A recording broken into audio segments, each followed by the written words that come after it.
Son más de las 7, son las 7 y 5, creo que es buena hora. Y en primer lugar, pues darles la bienvenida al acto de esta tarde. Como ya ha adelantado Pilar Pezzi, pues hoy es una fecha que yo creo que todo el mundo recuerda de alguna u otra forma, porque el 20 de noviembre de 1975 es muy difícil, por no decir imposible de olvidar. Son esas fechas, esos hitos que marcan la historia, como puede ser 1492, 1808, 1936, 1939, el 20 de noviembre de 1975, una de esas fechas importantes que todo el mundo, aunque no tenga conocimiento de historia, la conoce y sabe más o menos lo que pasó aquel día. En primer lugar, quiero presentarle a los componentes de la mesa. Yo me voy a presentar porque ya me conoce todo el mundo, porque creo que me pasó la vida en este escenario por una razón u otra.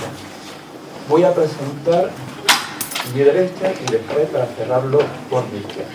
En primer lugar, le presento a Adrián Cuesta, y Adrián hoy está estudiando, si yo no recuerdo mal, el último curso de Ciencias Políticas en Granada.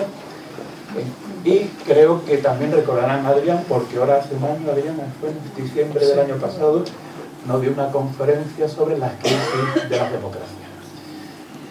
Recuerdo que al final de su charla le hice un compromiso de volver, pero se ha adelantado y le he pedido que estuviera con nosotros para las charlas de hoy.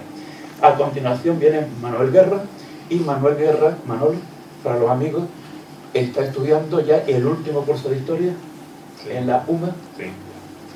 Este año va a acabar y ha empezado su grado, ¿cómo se llama? El trabajo de fin de grado sobre un tema beleño, como es el convento del Carmen, de la Fundación del Carmen de Bénez. Después pasó a Sergio López, y Sergio López ya ha finalizado sus estudios universitarios, es como graduado en Historia. En Geografía e Historia.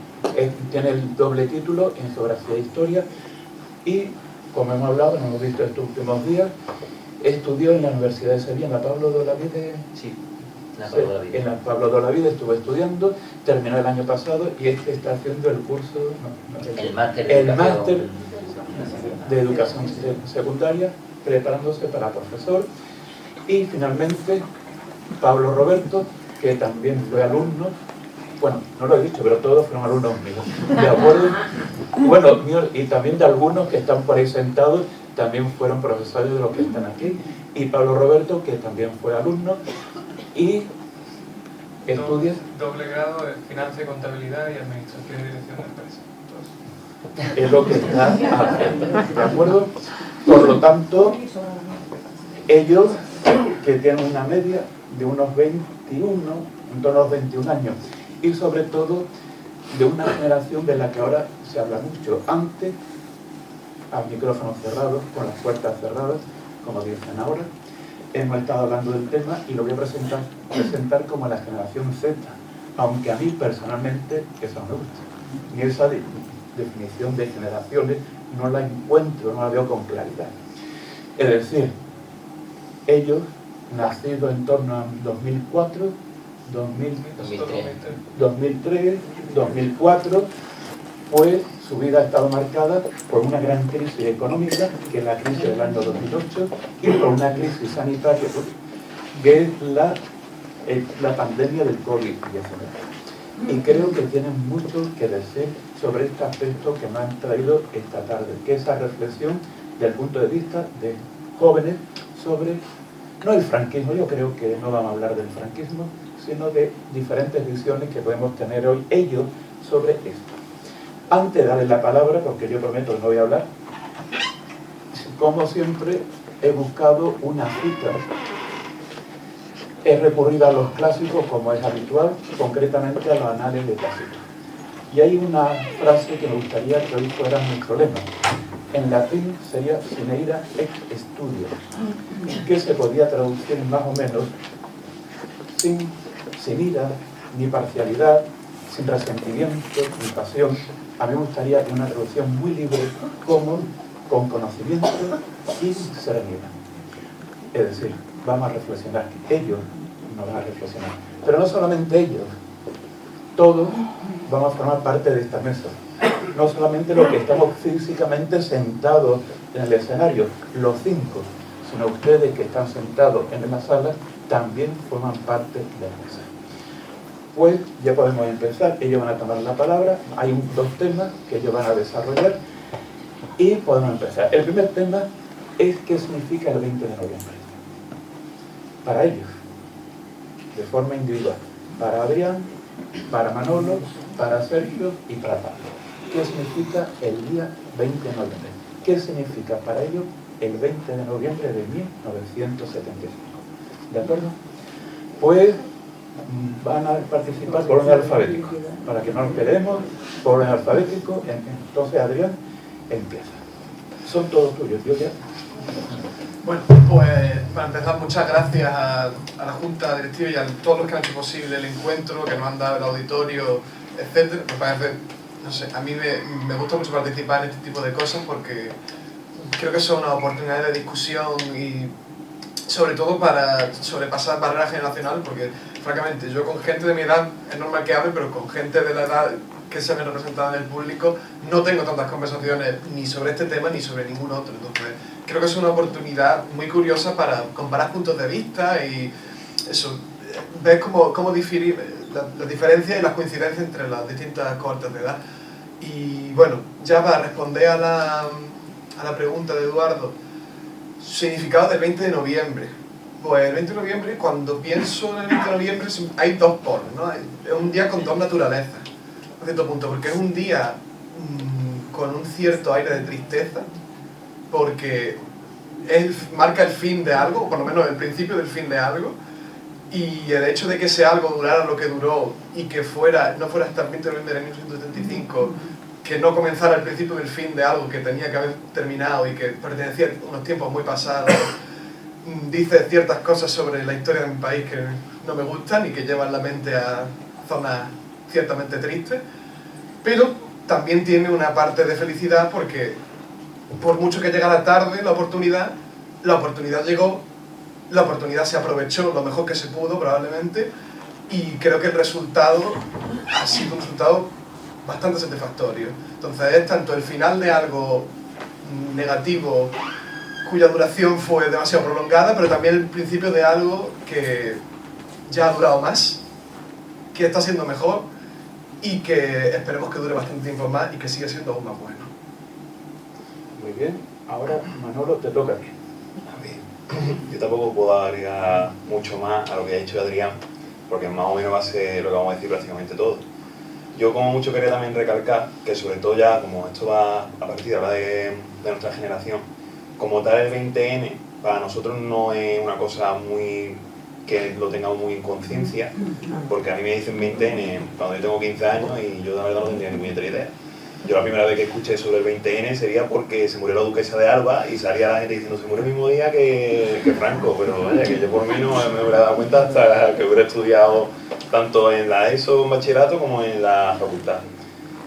Sí me parece que es importante, y sobre todo ahora, hacer más esfuerzo, porque yo creo que no se hace suficiente, se recuerda mucho más el 78, incluso el 82, por recordar el 20N, por tanto lo que es, en tanto en positivo, como lo que es en tanto negativo, como ha dicho Adrián, en cuanto a que hubo un dictador en España durante prácticamente 40 años y murió en cama.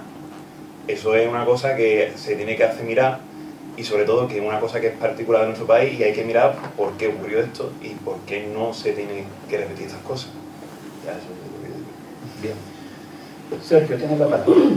Sí, bueno, básicamente, siguiendo el mismo hilo, yo creo decir tal vez que para personas que no hemos vivido el franquismo de primera mano, que hemos nacido bastante décadas después, yo creo que hoy hablar sobre ese día puede representar tal vez un poco de responsabilidad democrática, ¿no?, en los tiempos que corren últimamente.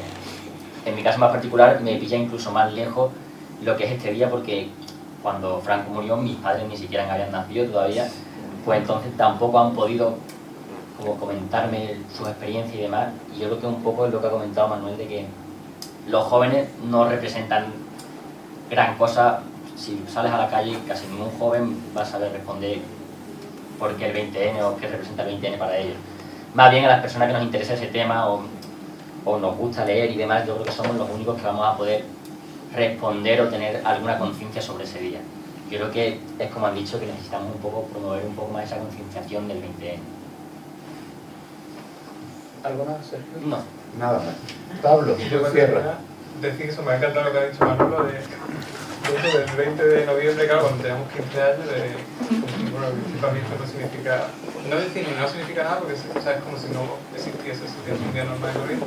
Pero claro, luego tanto mayor, pues yo quizás reflexionar y como, claro, para mí, o sea, para añadir todo lo que habéis dicho, sigo el mismo hilo, también es lo que has dicho, ¿no? De responsabilidad democrática, de hacer un ejercicio de reflexión, ¿no? De decir todas las cosas que damos por hecho hoy día,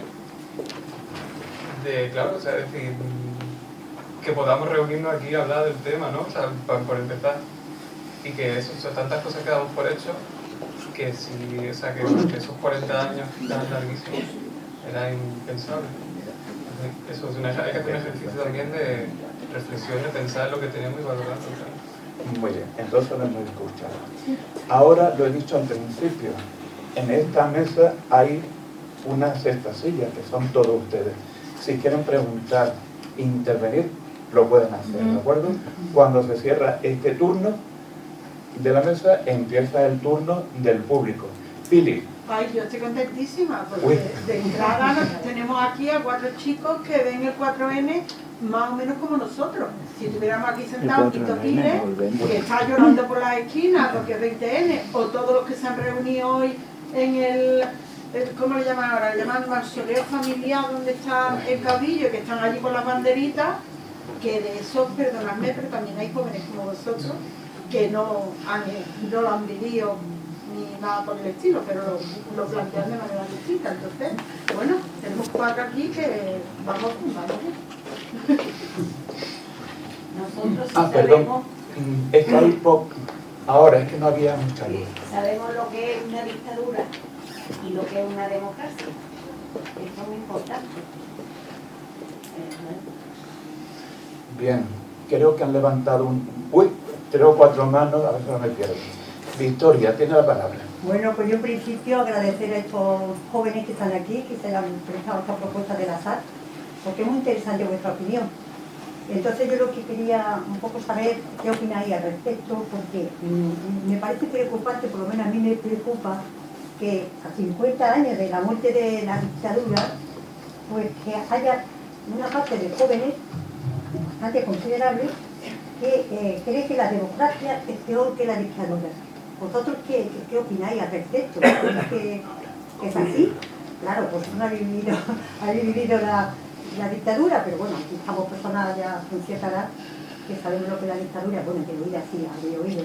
¿Os parece que es preocupante para vosotros ese dato, ¿no? Que está ahí, ¿no? Entonces cerramos porque había 2 manos más levantadas.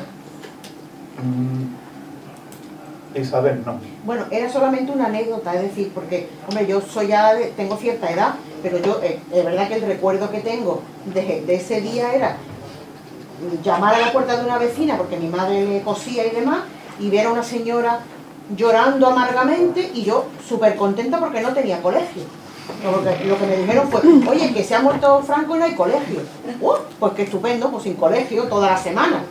Pero sobre todo recuerdo la imagen de esa vecina, que era encantadora, pero llorando a lágrima viva delante de la tele en blanco y negro, porque el dictador había fallecido.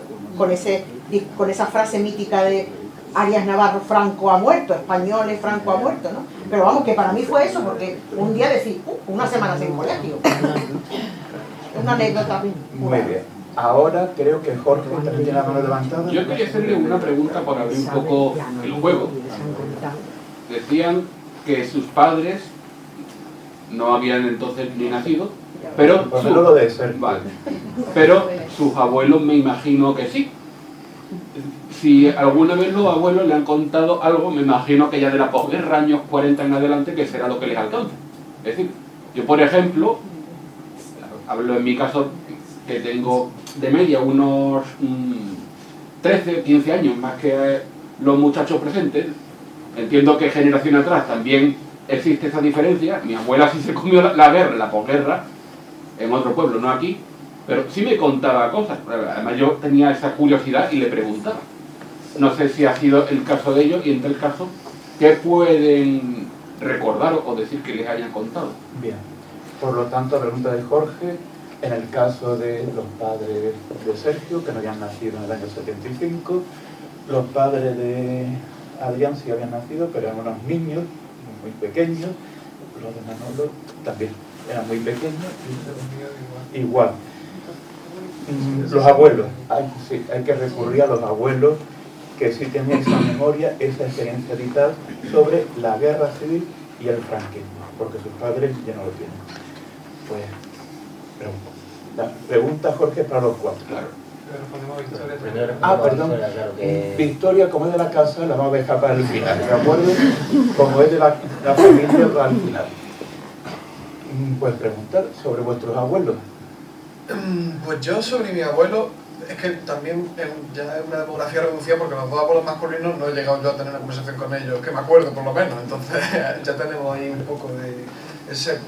Pero, y la verdad es que me han contado cosas, sobre todo mi abuela materna, pero lo que me ha contado son experiencias que yo imagino que se le habrán contado un poco a todos, ¿no? El tema del hambre, de la posguerra, del no tener para comer, de la apabullante pobreza, pero nada explícitamente muy político, pero sobre todo eso, de la miseria de la posguerra y de la hambruna de los 50 y los 40, es de lo que más me habla. Bien. Bueno, yo en mi caso sí que tengo mis dos abuelos, tanto materno como paterno, ellos vivieron experiencias diferentes durante la época del franquismo. Por una parte, uno vivía en el campo y tuvo una experiencia no agradable durante esos años. Me comentaba, recuerdo que a lo mejor que veía cómo le daban palizas a algunos de sus vecinos por ciertas cosas y demás, pero por otro lado, mi otro abuelo, pues obviamente no dice que fueron unos años increíbles, pero no vivió mal, simplemente pues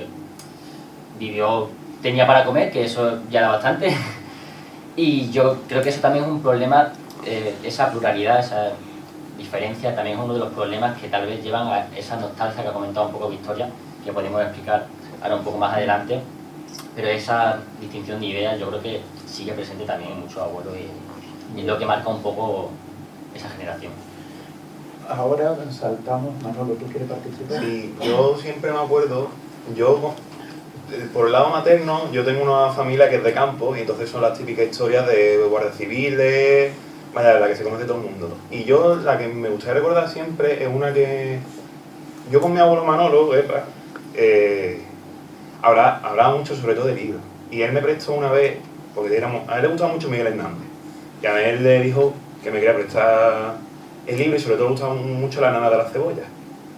Y me contó una anécdota que yo no me nunca me contaba cosas suyas de cuando era chico, era muy reservado para esas cosas. Y me contaba, mi familia tenía una panadería justo enfrente del Camarín de la Piedad, en calle de las Tiendas. Y a mí me contó que desde chico tendría 10 años y nació en el 40, pues sería el 50, 48, por ahí más o menos.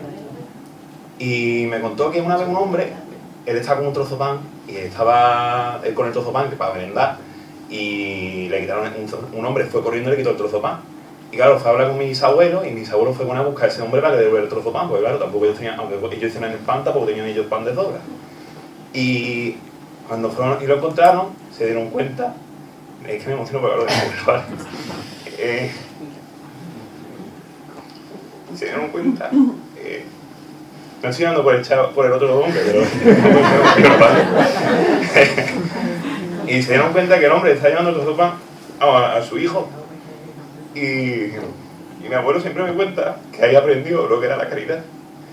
Y claro, ese es un ejemplo que a mí se me quedó muy marcado de ese momento. Me da pena el hombre, evidentemente, pero sí, no me lo va a quitar, no otra cosa.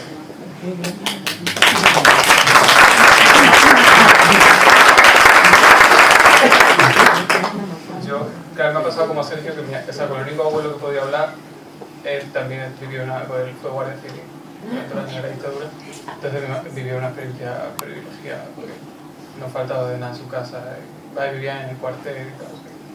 No he tenido yo ninguna historia familiar de la que tiene. Muy bien, ellos ya han contestado, de acuerdo, a la pregunta de Jorge sobre sus abuelos. Pero ahora, María Victoria, volvemos a ti. Te hemos olvidado, ¿de acuerdo? Tú sigues ahí. ella ha hecho una pregunta que es sobre los jóvenes, como hay un sectores de jóvenes que simpatizan, justifican, argumentan a favor de la dictadura de Franco. Creo que iba por ahí, Victoria. Pero sobre todo lo que a mí me interesa, la opinión de ella, Ahí va. es ¿qué creen vosotros que hemos fallado los mayores en ese sentido? ¿Qué es lo que hemos hecho mal? Ahí va. Hay encuestas, yo tengo nada más que recogido una encuesta. Hoy varios periódicos, recuerdo a dos, el ABC y El País, han publicado encuestas sobre ese tema y más o menos coinciden. Hablan que el 17% de los entrevistados entre los 18 y 28 años, si no recuerdo mal, aproximadamente un cuarto, pues preferirían una dictadura antes que una democracia. Entonces va por lo que tú estás diciendo. Voy a darle la palabra, aunque él primero, a Adrián, por una razón. Él estudia ciencias políticas, entiende mejor de las encuestas, cómo funciona la encuesta, el crédito que hay que darle a estas encuestas. Y, por supuesto, que ellos tendrán que responder a tu pregunta. Posiblemente, ¿qué hemos hecho mal? ¿Qué hemos hecho mal los adultos? Para que haya un grupo de jóvenes que simpaticen o justifiquen, no sé muy bien cómo decirlo, un régimen dictatorial, ¿de acuerdo? Por lo tanto, yo le doy la palabra a Adrián para que hable sobre el valor de las encuestas y después por qué ellos creen que sus compañeros, amigos o miembros de su promoción, de su generación, pues simpatizan o justifican todo esto. Muy bien, pues yo le cedo la palabra, primero a Adrián, y después si queréis romper el orden, no hay problema, ¿de acuerdo? Pues bien, Adrián. Pues, a ver, para empezar a quitarme un poco de encima el tema de la encuesta. Sí que yo claramente sé de encuestas y tal, y he trabajado el tema de encuestación y de fabricación de datos sociológicos, pero la realidad de la encuesta, yo tampoco sé cuáles han sido las condiciones en las que se ha realizado esta encuesta, no sé cuál era la población, no sé qué tipo de segmentos se han utilizado, si se han utilizado segmentos, no sé cuál ha sido el tipo de encuestación. Entonces hay muchas variables ahí que pueden hacer que esta cifra sea una tontería o sea una representación real de la sociedad española. Entonces no me voy a meter en poner en duda o no la credibilidad de la encuesta, la verdad, porque es que no tengo los datos para eso. Ahora, lo que es ya el conocimiento anecdótico de lo que ves tú a pie de calle, lo que veo yo en mis clases o en encuentros sociales, sí que es verdad que a lo mejor no sé si es un 17%, pero existe el fenómeno, ¿no?, de los jóvenes con nostalgia por un tiempo que nunca han vivido y con un tiempo que identificamos normalmente con las personas más mayores, con la dictadura, etcétera, etcétera. Entonces, ¿el por qué? Hombre, todo es multifactorial, sobre todo en humanidades y ciencias sociales. Multifactorial es la palabra estrella que tenemos todos que aprender. Entonces no me voy a poner yo ahora a creerme que tengo la solución de por qué esto ocurre. Pero un poco yendo a lo que dice Victoria sobre el tema de qué hemos hecho mal los adultos, qué hemos hecho mal los mayores, pues es que ni siquiera sé si esto está ocurriendo porque las generaciones anteriores han hecho algo mal. Es que no lo sé. Sí que sé que una de las razones muy claras, a los que yo sí que puedo apuntar como parte del cóctel que nos ha creado este desastre que tenemos entre manos, es la falta de conocimiento, hasta cierto punto, ¿no? Directamente la falta de conocimiento que tienen una buena parte de la juventud. Como lo ha dicho Manolo, una buena parte de la juventud, una mayoría de la juventud, no sabe probablemente lo que es el 20N. Van a saber entonces las vicisitudes del régimen franquista, los distintos sucesos, la historia de los represaliados, todos los horrores que vienen con las dictaduras. ¿Lo van a saber? No, si eso a veces ni siquiera se les enseña en los institutos, no tienen un conocimiento de ese periodo de tiempo. Y cuando existe un desconocimiento, ahí se abre un agujero en el que pueden entrar narrativas simplistas, narrativas que glorifiquen el pasado. Es un agujero en la mente de un joven que puede llenar cualquiera que sea capaz de dar un buen discurso, que convenza a alguien, inflame las pasiones, digamos. Entonces, si hay algo que han hecho mal las generaciones pasadas, los mayores, los adultos, quizás ha sido no poner suficiente énfasis en la educación, en el recordar. Quizás podemos hablar del tema del pacto del olvido. Sí, claro que sí. Ahora, no sé cómo lo habríamos hecho nosotros tampoco. Bien. Creo que ha quedado muy claro por aquí. Ahora, Yo sí quiero mojarme un poco más. bueno, mójate todo, arrójate. No quiero culpar tampoco a nuestra generación, pero yo creo que voy a quedarme con dos motivos principales que yo creo que pueden ser no justificantes, pero sí tal vez porque ocurre eso. Yo creo que el principal sería tal vez un desencanto político, y es que es verdad que mi generación se ha caracterizado por vivir una serie de crisis envueltas en corrupción, crisis económica, crisis política y demás. Tenemos que tener en cuenta la crisis de 2008, que generó bastante paro juvenil. Yo creo que desde 2011 estamos viviendo una crisis política que polariza cada vez más, tiende más al extremo, tanto a nivel político, y creo que estamos cansados de ver congresos donde los políticos únicamente se insultan y hacen ese juego de tú más, yo menos. También hemos tenido una crisis territorial, esa falta de unidad, los referéndums, e incluso una crisis institucional que se ha visto agravada por la pandemia, por la falta de confianza hacia esa institución. Y esto ha hecho que muchos jóvenes vean la democracia como algo ineficiente o un caos, y cuando el presente está en ese caos, aunque el pasado sea autoritario, muchas veces tienden a ese mito, a un mito de que el pasado es mejor, donde creen que solo hay dos extremos, lo bueno y lo malo, el orden, el caos, y todos sabemos que eso no es así. La política nunca ha sido de un extremo a otro, siempre ha tenido más pluralidad y más cosas.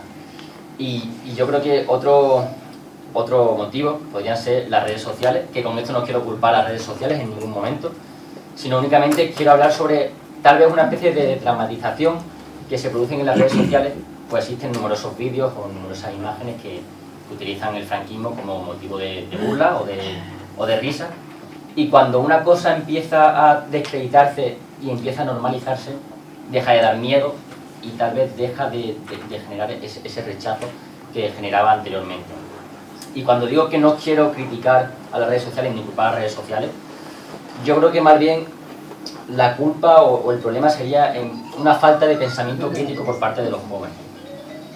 Yo siento que muchas veces, no quiero criticar ni al sistema educativo ni a los profesores, obviamente, voy a ser futuro docente, pero yo creo que muchas veces falta un fomento de pensamiento crítico por parte de algunos docentes, y se ciñen únicamente a enseñar un temario que trata sobre todo la guerra civil, nunca la posguerra, y se saltan o se anulan ciertos acontecimientos o ciertas ideas con el objetivo de no herir sensibilidades, y yo creo que muchas veces hace falta herir esas sensibilidades para que los jóvenes sean conscientes de ciertas cosas e ideas. Y yo tengo la intención de promover ese pensamiento crítico para que tal vez las futuras generaciones lo hagan un poco mejor que nosotros. Yo me quedo con esos dos motivos principales. Muy bien. Hemos escuchado a Adrián, a Sergio. Manolo. Bien, como tú quieras. Yo me va a decir lo mío, después de mi momento cuéntame cómo pasó. A ver, yo creo que ya no es simplemente culpa de una generación anterior. Al final, hay que entender mucho el contexto actual, porque si nos damos cuenta, la idea sobre lo bueno del franquismo no pasó justo después del franquismo, ni 10 años después, ni 20, pasó 50 años después, y en un contexto en el cual podemos ver que hay una fuerte politización de todas las cosas, hay una fuerte disonancia en cuanto se oscila mucho más hacia los extremismos, en un momento, como hemos mencionado ya antes, de crisis económica, crisis sanitaria, luego después de esa crisis sanitaria otra crisis económica. Entonces, claro, siempre entra más la opción fácil, la respuesta fácil, entonces es caldo de cultivo perfecto para que se alimenten estas cosas. Ya no solo es que los jóvenes... Yo, por ejemplo, yo soy una persona muy sociable y yo puedo hablar con cualquier persona, y veo muchos casos distintos. Yo conozco a gente de mi edad que habla del franquismo muy bien, que tampoco es una persona que esté muy leída y que lea mucho de estas cosas, y simplemente yo veo que mis abuelos vivían bien, yo veo los vídeos del Nodo y parecía eso España, parecía ahí la quinta maravilla del mundo, pues claro, siempre que se utiliza las grabaciones de la época de Franco son las del nodo, que yo eso a mí me parece una cosa muy tramposa, es como coger lo menos en la imagen que se quería representar al mundo. Y luego yo también hablo con falangistas, porque la verdad, yo soy una persona que puede hablar con cualquier persona, yo hablo con falangistas, y la verdad estos falangistas, sí, tú hablas con ellos y luego le preguntas sobre su familia, no sé qué, y luego te das cuenta que no, es que su abuelo era alcalde en la época de Franco, y tú, vaya, ¿por qué será franquista el chaval? Uf, qué cosa más sorprendente. Y claro, es tanto de que hay un recuerdo muy fuerte de Franco, tanto porque, como fue la transición económica, hay mucha gente que vivió del franquismo y que se siguió manteniendo en estas escalas de élite y al final se siguen manteniendo y sigue estando ahí. De hecho, me suena a mí que había un senador o un congresista del PSOE que estaba hablando de la dictadura y luego su abuelo fue una persona que perteneció al sistema de Franco. O sea que esas líneas políticas siguen manteniendo y no importa el partido, podía ser la Alianza Popular como se podía haber pasado al PSOE perfectamente. Entonces, claro, ya no es solo que haya pasado mucho tiempo y se recuerde con nostalgia, es que verdaderamente hemos eliminado del todo lo que quedó del franquismo y es lo que yo mencionaba antes también con lo de que fue lo que pasó en el caso particular de España es que el dictador murió en la cama, no se le echó, ni hubo un movimiento así para que se fuera en general. Entonces, también es que cómo se termina la dictadura, cómo se puede llegar a ver nuestro contexto actual y cómo han ido las cosas y al final la juventud va cogiendo de cada retazo y me parece una situación tan compleja y que tiene tantas derivas de su posible origen que a veces es muy complicado poder decir de por qué la juventud oscila hacia esa deriva o no. Porque claro, es que cada uno tiene un caso particular, cada uno es una cosa, como estoy diciendo, distinta y hay que mirarlo todo con pies juntillas para poder analizar esto bien y que se pueda entender de una forma razonable. ¿Han sentado precedentes? ¿Han dejado el estado por alto? No sé, yo por añadir ya algo último, o sea, todo lo que habéis dicho ya, ¿no? Del descontento general en la política, también un poco el no future ese de los punk de la época. Que ahora, no, mi profesor de política económica decía, ¿no?, que los extremos se tocan, ¿no? Porque ahora como la ultraderecha y ese no future de los punk se han juntado, ¿no? Esa falta de poder mirar al futuro, ¿no? Parece que nosotros no vamos a tener futuro, no vamos a poder tener una casa, no vamos a trabajar, no vamos a poder dedicarnos de lo que hemos estudiado. Entonces, claro, todos esos caldos de cultivo, ¿no?, como habéis dicho, a discursos súper simplistas y que al final también se junta, creo yo, o lo que a mí me preocupa es la falta, que también lo has dicho tú, la falta de memoria con la que se ha tratado el tema, ¿no?, del franquismo, sobre ciertos temas no se han hablado, le hemos dado muchísimo pie, muchísima bola a la guerra civil, pero no hemos hablado de la posguerra, cuando realmente fue terrorífica. Y claro, ¿no?, si lo juntas todo, ¿no?, esta falta de futuro, de perspectiva de futuro, y el saltar el pasado, al final si se juntan las dos cosas con un discurso súper simplista, que pues si escuchas los discursos de, bueno, vamos a decir extrema derecha, al final son tonterías, porque, al menos yo lo escucho y digo, hostia, qué tontería. Pero calan, es que son muy sencillos, también está relacionado con lo que has dicho tú de las redes sociales, calan muy rápido, eso, a una persona que siente que no tiene nada a lo que agarrarse, pues cualquier cosa le sirve, ¿no? ¿Entiendes? Muy bien. Eduardo, perdona que te interrumpa, pero es que como vaya a hablar el último todas las veces, bien, lo vamos a dejar haciendo los resúmenes. Vamos a empezar uno distinto, cada no hay problema, no hay problema. Ahora rompo el orden. Yo he tomado algunas notas mientras he hablado, una especie de resumen, ¿de acuerdo? He intentado darle cuerpo a todo lo que habéis dicho. Habláis, me corregís, he tomado malas notas, de un malestar generacional. Un malestar generacional que viene dado por el desasosiego que ha generado esta crisis, la precariedad laboral, creo que se ha hecho referencia, también se ha hecho referencia a la vivienda, y este malestar generacional pues nos llevaría que alimenta los populismos, sobre todo en la extrema derecha, creo que es lo que se ha dicho más o menos ahora. Un populismo que hace que miremos o que miren hacia el mito. Es decir, se mitifica el franquismo y se habla del paraíso perdido que sería el franquismo. Creo que esa es la idea que ha revoloteado. Yo he recogido esto, ¿de acuerdo? Y ahora lleva razón Adrián. Pues, Adrián, ¿quieres tú continuar? No, que empiece Manolo. Que empiece Manolo. Ni tú ni Manolo, Jorge, que está ahí con la mano levantada y hombro. Quería hacer una pregunta, pero sobre la marcha me ha surgido otra. Si cuando... O sois todos universitarios, os habéis decantado por la carrera de alguna manera, y tiene que ver un poco con el tema de la falta de oportunidades, porque igual que puede ser vuestro caso, millones más, vuestros padres tenían previsto vuestro futuro como universitarios o dejaron un poco el campo ancho. Igual pienso que sí que es verdad, y en mi caso, que tú tengas tu carrera, no decían cuál, pero como que todos teníamos que tener carrera. Es una cuestión. La otra, si tenéis Twitter, ahora X, sí o no, y en caso afirmativo, si ustedes lo cogéis y en el para ti que sale aquí empezáis a hacer scroll a lo loco, ¿qué ocurre? No sé lo que es. Darle como el eso, don Eduardo,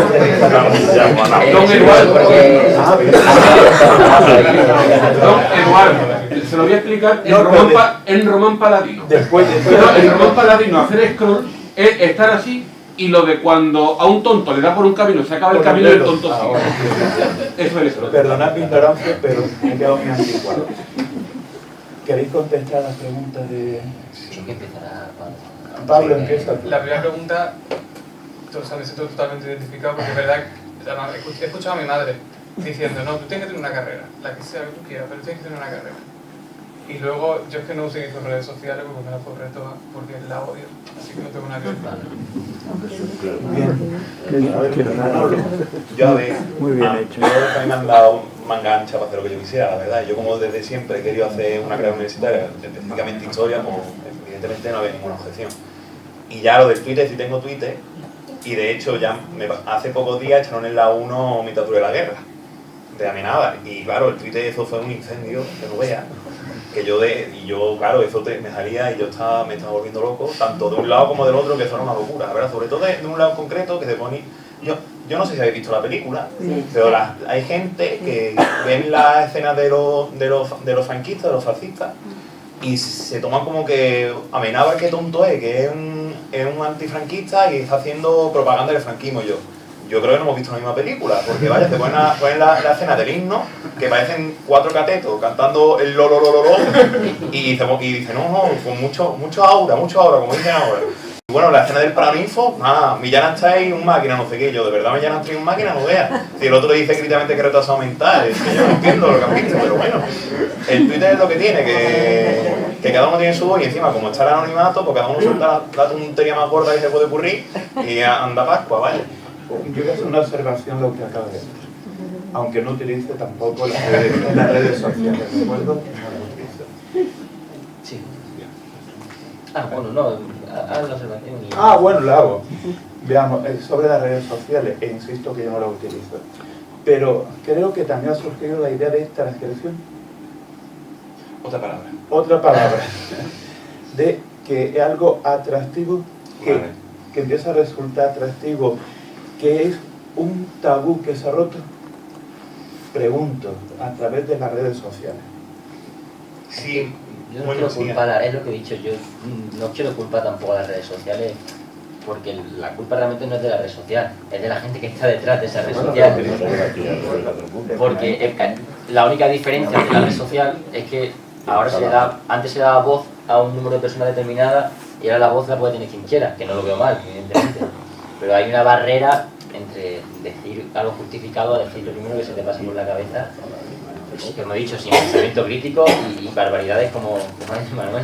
Yo, es lo que yo también he dicho, la diferencia mayor en el tema de las redes sociales es simplemente el anonimato, que al final nadie te conoce y tú sueltas la barbaridad y qué consecuencias va a tener. Claro. Que yo defiendo perfectamente que puedan decir lo que quieran, pero eso da un juego a que cualquiera puede decir barbaridades sin nada, y luego la mayoría de la gente, cuando suele ocurrir más que investigar o tener un pensamiento crítico acerca de algo, es cuanto más veces diga algo, cuanto más se repita, más me lo voy a creer yo.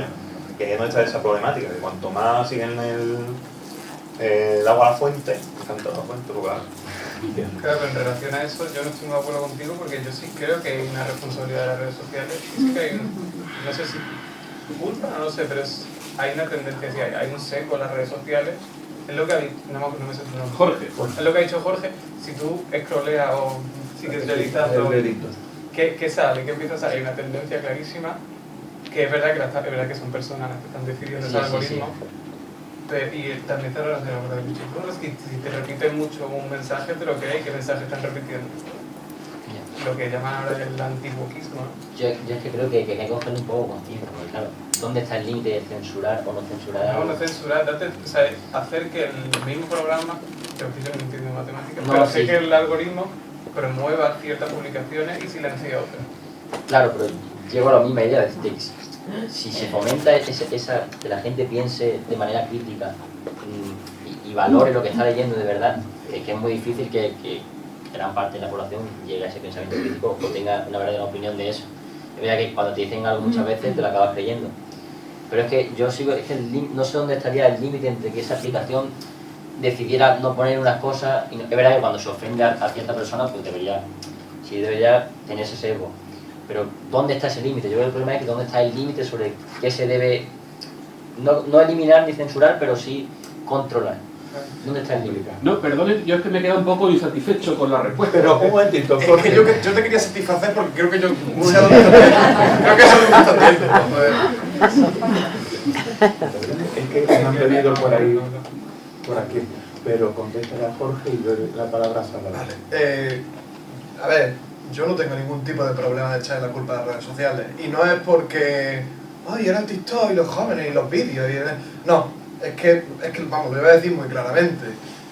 Twitter o X o como lo queramos llamar, tiene un propietario que es abiertamente antisemita, supremacista blanco y le encantaría volver a la Sudáfrica del apartheid. Punto y final. Entonces, si hay, y tenemos los estudios de que en el momento en el que Elon Musk ya compra la red social y despide a las plantillas y mete a su gente de su compañía en la página para ti, que es la página a la que tú estabas refiriendo en concreto, se empiezan a promover ideologías afines a la ideología de los más. Pero es que esto no es un secreto, es que esto lo sabemos. Es que esto sabemos qué ha pasado. Entonces, ¿qué es lo que pasa cuando te vas? Yo no tengo Twitter, para que conste, pero cuando te vas a la página de para ti, lo que te salen discursos predominantemente cercanos a la extrema derecha. Ni siquiera estamos hablando que sean discursos más de extrema izquierda, pero son discursos antiliberales y antidemocráticos en general. Pero es que no hay una mano invisible, es que sabemos por qué está ocurriendo esto, porque la casualidad está muy clara. Entonces, yo no tengo problema de echarle ningún tipo de culpa a redes sociales, ¿no? En concreto a Twitter. Entonces, Adrián, por lo que ha dicho, fomentan el odio. Sí. Y también el revisionismo histórico. Sí. Y el machismo, ¿eh? Sí, claro. Ah, bueno, yo... El machismo, que eso no... Es un pack, es un pack. Entonces, odio, revisionismo histórico y machismo. Todo eso iría junto. Muy bien. Salvador, perdona, pero tú también querías participar. Que el otro día en uno de los periódicos apareció que el gobierno quería realizar 480 actividades de aquí a final de año para intentar aclarar o recuperar esa confusión que existe sobre la diferencia entre dictadura, democracia. Y uno de los comentaristas decía, de los críticos o analistas que luego van comentando la noticia, dice, vaya por Dios, 480 actividades más para adoctrinarnos. Entonces, yo lo que quería es ver vosotros hasta qué punto valoráis la necesidad de esas actividades que se están o que quiere el gobierno realizar ante las encuestas estas tan negativas que estamos viendo con respecto a la juventud, ¿no? O a la gente joven. Oiga, pues yo mientras las actividades sean dentro de lo que es el buen gusto y el sentido común, que sean actividades realmente institucionales, no partidistas, que sean actividades de recordar realmente la historia de España, lo que es el franquismo, que no sean actividades, no quiero decir que no sean actividades políticas, porque son actividades eminentemente políticas, porque esto es política, claramente. Y hasta cierto punto ni siquiera estoy en desacuerdo de que esto sea adoctrinamiento, pero es adoctrinamiento de la misma manera que se adiestran los militares. Oiga, que a los militares le adoctrinamos. ¿Pasa algo? ¿En qué adoctrinamos a los militares? En que sean leales a la Constitución. ¿No podemos hacer lo mismo con los ciudadanos? En enseñarles el camino de la Constitución y el por qué existe la Constitución, el por qué ha tenido España que llegar a una democracia.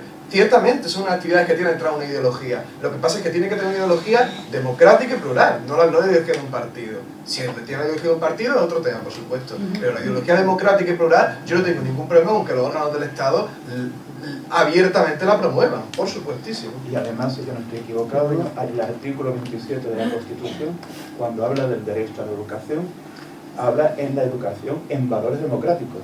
Por lo tanto, sería un mandato constitucional, no partidista, como ha señalado Adrián, pero que estaríamos obligados en educar en ese sentido, en esos valores democráticos. Y hay ciudadanos que se oponen a la educación para la ciudadanía que tienen en los institutos, porque hay padres que se muestran contrarios a que se les dé esa educación en valores a su hijo porque consideran que es adoctrinarlo. Bien. ¿Puedo Sí, completar? claro, No, que después a esa pregunta. Sí, si quieres contestar. Es que de aquí no veo muy bien. Esta señorita tiene la mano levantada. Ay, perdón, la señorita que no veía. ¿Cuál es el nombre de la señorita? Que quería agregar una cosa. Sí, sí, por aquí. No, digo que a esa pregunta de las actividades eran para procurar el adoctrinamiento de la gente, hay una respuesta. Y dice, no se preocupe, precisamente esta campaña es para recordarle a personas como usted que puede seguir pensando como quiera, cosa que en tiempos de Franco no estaba permitido. Así que si no quiere adoctrinarse, nadie le va a obligar. Ventajas de vivir en democracia. Bien. Ahora, la señorita que no he visto antes. Vale, no va un poco la línea de eso, sino que lo que le decía antes. Y yo también pertenezco a esta generación, porque también tengo 20 años.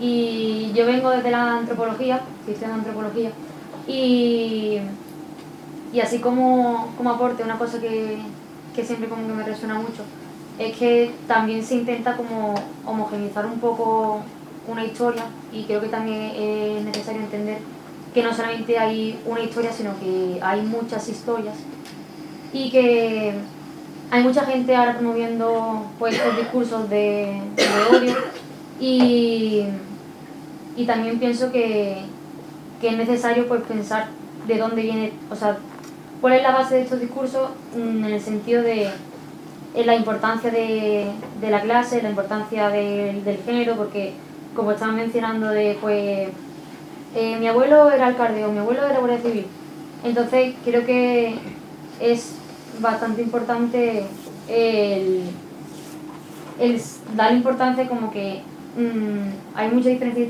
diferentes historias, porque muchas partes de diferentes puntos, de todo el mundo no vivía bien, obviamente la mayoría no. Y también darle también voz a que las mujeres también cuenten lo que vivieron, porque sí que, o sea, no es que no hayan hablado, pero ahora sí que hay como una mayor apertura, ¿no? a que hablen las mujeres, y que también creo que es importante recoger esos testimonios y darles voz, y que esta gente que está promoviendo estos discursos pues que también entienda que cómo se vivió dependiendo de factores tan importantes como es el género, como es la clase y un montón de variables que parece que no se tienen en cuenta. Quiero añadir una cosa de Adrián relacionada con lo que has dicho, y también puedo responder porque es que hay una cosa concreta que estuve diciendo la semana pasada. Muy bien, pues tú respondes. Mira, relacionado con la de Adrián, yo creo que no me parecido a él en cuanto a que tendría que ser más una cosa que sea institucional, porque como lo que hemos dicho anteriormente, del contexto que la política está como muy polarizada, yo opino tanto que tanto la derecha está polarizada y no paran con Franco, como que la izquierda en parte también se ha polarizado mucho. Al final es una cosa que se ha generalizado un montón. Y una problemática muy grande, y recordando lo que he dicho antes, que al final Franco ha seguido manteniendo, y hay muchas cosas de la época franquista que se siguen manteniendo muy claramente. Yo siempre pienso en las guerras carlistas, que hubo 3, y la gente 30 años después prácticamente ya se había olvidado de las guerras carlistas. Había 4 carlistas contados en Navarra que estaban haciendo el marito, pero prácticamente a la gente le daba prácticamente igual. Pero luego Franco sigue estando en la conciencia. Y entonces, la problemática, eso es una problemática si se politiza, pero en cuanto a si se mantiene, si está bien vigilado y sobre todo si se encargan a lo mejor sectores como pueden ser las universidades, que en esto podrían hacer algo, sobre todo la de historia o la de política, pues mucho mejor, y que lo hagan gente experta, porque sobre todo experto, porque hay algunos historiadores, yo me sé de uno, no me sé el nombre porque no me lo quiero aprender, De uno que va, porque es que de uno que va a Intereconomía que resulta una inventada con Franco que yo no la entiendo. Y luego relacionado con lo que he dicho... ¿Cuál es su nombre? Es que no lo sé, pero... Cualquiera de ellos. Es que es uno que se ha puesto ahora mucho de moda, que va a muchos podcasts... Posiblemente es que no sea ni historiador. Es que capaz que no lo sea, pero vaya. A ver, que divulgador seguramente. Pero vaya, se basa en hacer un muñeco de paja de... Es lo típico del discurso de la República fue mi madre, porque Franco está muy bien. Y a ver, que la República tuvo sus cosas negativas, pero no es justificar una dictadura. Y luego, relacionado con lo que ha dicho ella, yo es que curiosamente, yo estoy en historia y yo soy de moderna. Y yo me meto en los archivos y me pongo a leer protocolos, ¿vale? Y claro, yo ya estoy acostumbrado a leer muchas cosas de protocolo y justamente estaba yo en Málaga, en el piso que era de mi abuela, y había unos papeles encima de un armario y me digo, voy a mirar los papeles porque en verdad me da curiosidad. Y era justamente unos testamentos. Y digo, joder, un testamento, lo que me gusta es un testamento. A ver, era del 61. Y me pareció muy curioso leyendo el testamento porque, claro, salía mi abuela, que salía firmando ahí María Álvarez, no sé qué, y luego ponía, coma, licenciada por su esposo, don Juan. Y claro, y luego todo el rato que se una mujer que tenía que firmar, o era el esposo, o en el caso de, apareció una que era viuda, ponía licenciada por... no sé, Pepito de los Palotes, no sé, no me acuerdo quién era. Pero claro, es una cosa que aunque no lo parezca, si no haces como yo, que me pongo a mirar el puñetito testamento como un friki, para decirlo de forma clara, no te das cuenta del impacto real, y salvo que hables con una persona que haya vivido esa época y que haya vivido esa discriminación, podríamos decir perfectamente, no lo vas a poder llegar a ver, porque mi abuela decía mucho lo de en mí no manda nadie porque mi marido ya está muerto, entonces en mí no la manda nadie. Claro, yo me reía y yo digo, se está pasando, pero en verdad tú lees luego esos documentos y te das cuenta que verdaderamente es que era así, es que era una dominación prácticamente exclusiva. Y sobre todo sería también que la gente en general pudiera ver esas cosas que es que se ven hasta es que son cosas de la legislación como tal y se pueden ver y se tendrían que enseñar. Yo quiero decir que como reflexión, que busquen en sus casas, busquen cualquiera de, llamémoslo, encuentros que ha hecho Vito Quile en las universidades, vean una imagen y cuenten cuántas mujeres hay. Si conseguís más de 20, me gustaría que me lo dijeran, la verdad. Bien. Ahora Manolo quería responder a Salvador. No, ya le he respondido a ti. Bien, Mar. Mariana.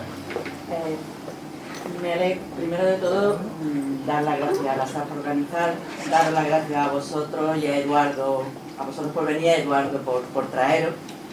Y la verdad que es muy agradable escuchar cómo habla gente de vuestra generación que estáis representando aquí. Me imagino que así mismo habláis habitualmente con vuestros padres, ¿no? Es decir, que esa fluidez que tenéis aquí dentro de la familia también debe de existir. Al menos me encanta pensar que es así. Ahora lo que sí quiero además es daros la razón en algo. Por lo menos en mi caso yo creo que mucha culpa de lo que ocurre algo lo tiene el que generaciones que estuvimos en la transición y que sí que conocíamos directamente, aunque yo era muy joven cuando murió Franco, pero ya tenía conciencia política, que calláramos y permitiéramos que no se enseñara a las siguientes generaciones, no a la vuestra, sino incluso a la anterior y a la anterior, la historia de la dictadura, de los años de dictadura, y que le explicaran a esas generaciones que no fueron igual los años 50, que los años 60, que los años del desarrollo, que los últimos años, que efectivamente no hubo ruptura, porque aquella generación, si había algo que temía, era que volviera a repetirse una guerra como la que hubo, una guerra que murieron tantos millones de personas y una represión como hubo después. Cierto que puede haber más de una historia, pero hay datos exactos, hay datos que son imparciales. Es decir, si hubo 50.000 fusilados durante la dictadura de Franco, yo no estoy dando una opinión, ¿vale? Eso es un dato. Entonces esas cosas son las que no se le ha enseñado a la juventud. Lamentablemente el tema de la mujer, pues sí, hasta 1981 las mujeres en este país no tuvimos igualdad legal. Hasta 1981 una mujer no podía ser tutora de sus hijos. Yo ya estaba en la universidad, yo ya estaba en la Facultad de Económica cuando eso ocurrió. Entonces quiero decir que sí, tenéis razón. En eso culpables somos nosotros, esa generación muy culpable, porque podríamos haber elegido que ya podíamos votar a otros políticos que legislaran en otro sentido. Es verdad que había mucho miedo, porque en 1981 hubo un intento de golpe de Estado en este país, un intento de Estado muy serio. Pero es verdad que todo esto tampoco os lo han contado a la mayoría. Habéis tenido que ser vosotros y algunos casos, algunos profesores, pero no ha habido un plan de estudios que recogiera eso y dijera, no señor, no solamente vamos a estudiar los Austria, que está muy bien, pero vamos a estudiar la generación del 50 y la generación del 65 del siglo XX. Así que enhorabuena por la participación.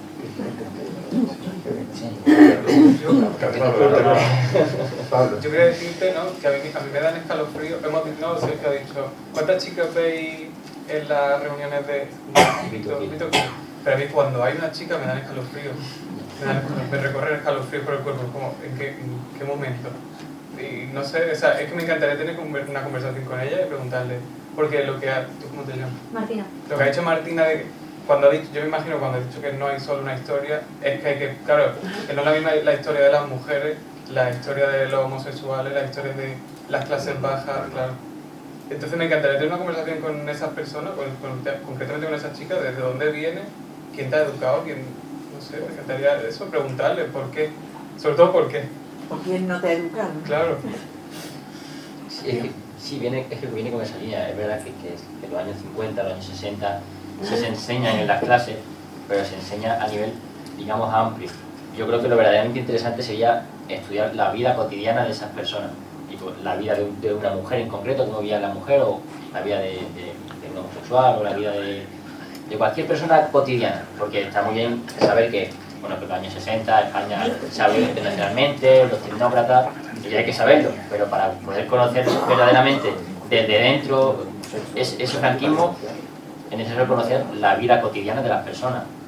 Yo creo que, porque tampoco quiero culpar a su generación, porque tampoco cómo se podía hacer mejor, es lo que ha dicho, que tenían miedo, y tampoco quiero culpar porque lo hubieran hecho de una manera, lo hubieran hecho de otra. No sé si se podría haber hecho mejor, pero simplemente fue como la historia pasó. Por eso tampoco quiero culpar a vuestra generación de eso.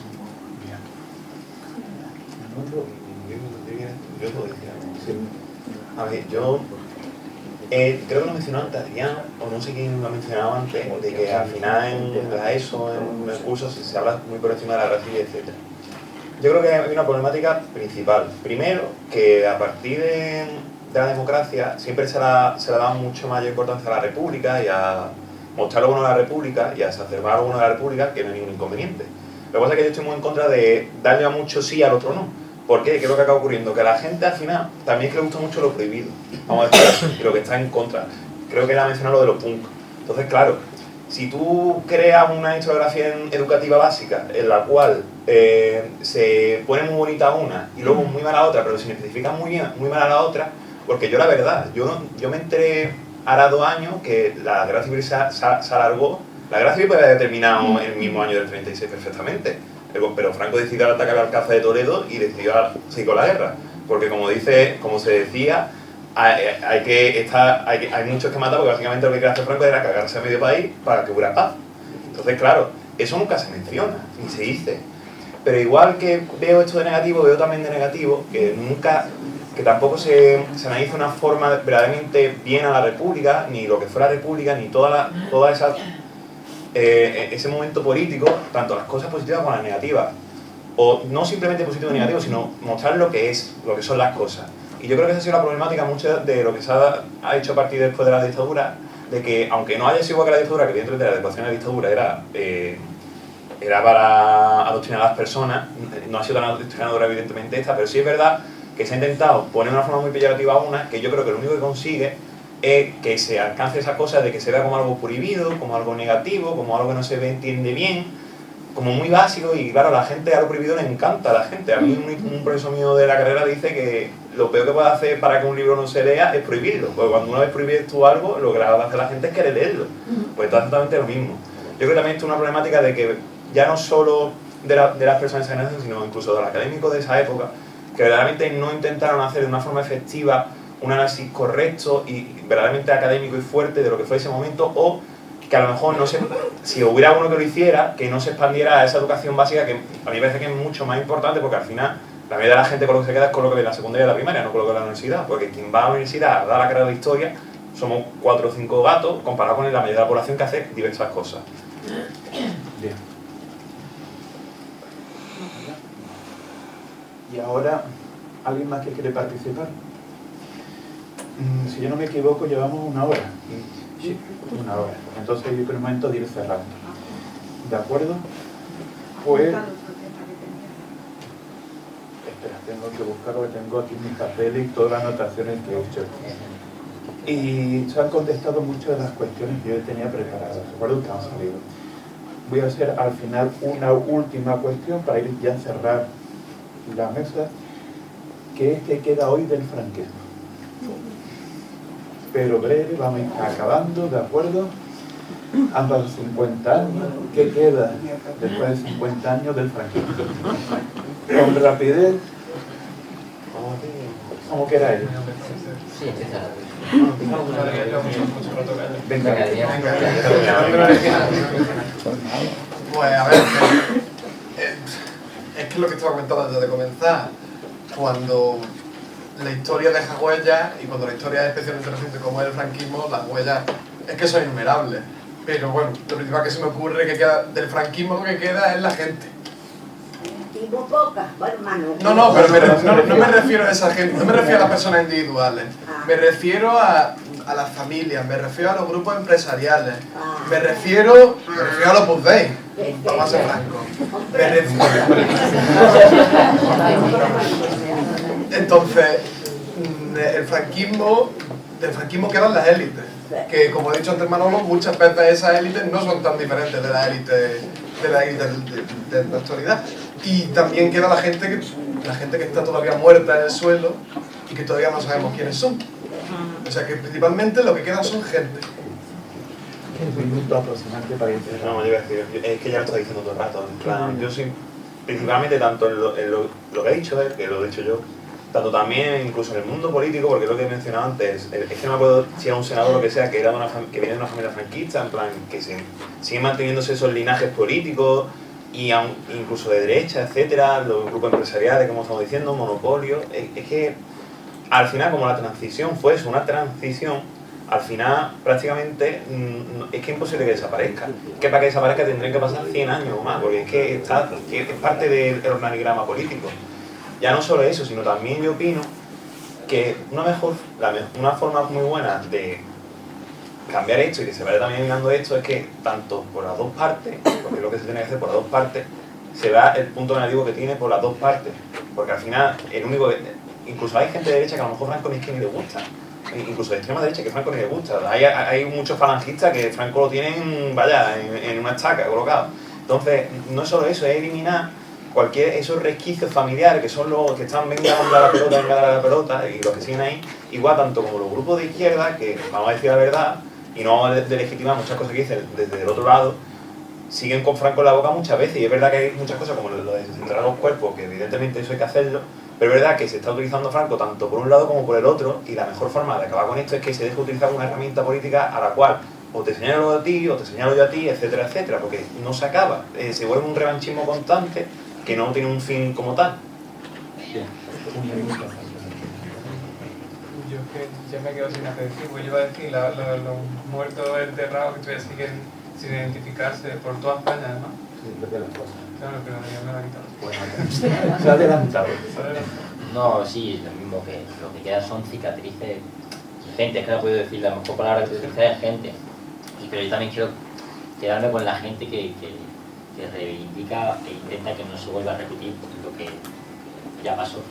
Que soy optimista, no creo que se vuelva a repetir, al menos a corto plazo, pero yo me quedo también con la gente tanto con la que sigue luchando por recordar porque hay mucha ignorancia. Más Bien. de lo que vosotros pensáis. Porque yo ya te aviso, de que no solamente he sido maestra, soy madre, soy abuela y veo mucho. Pues yo creo que ya podemos ir terminando y insisto, dar las gracias al público y sobre todo a los que nos han acompañado, ¿de acuerdo? Una mano, un minuto, Alfonso. Darle importancia al 17% de los jóvenes de ultraderecha frente al 73% que no son de ultraderecha, me parece una aberración. Si solo son 17, 73 son más que 17. La segunda cuestión es, ¿cómo que el franquismo ha muerto? Si toda España era franquista. Vamos a ver, los maestros tenemos que jurar respetar los principios del movimiento y ser adictos al régimen y tener un certificado de buena conducta. La Guardia Civil sigue siendo militar, son militares los guardias civiles. Y aquí sigue gobernando la España de entonces, la de las procesiones de Semana Santa, la de derecha de toda la vida, los terratenientes, banqueros y curas y demás. ¿Cómo que el franquismo ha muerto? ¿Quién ha dicho que el franquismo ha muerto? El franquismo sigue gobernando España, hasta el punto de que esta mañana en televisión le han dicho que el sanchismo es el nuevo franquismo. Que la y ha quedado ahí la frase. Que el año que viene nos volveremos a ver. Pues gracias a los cuatro, ¿de acuerdo?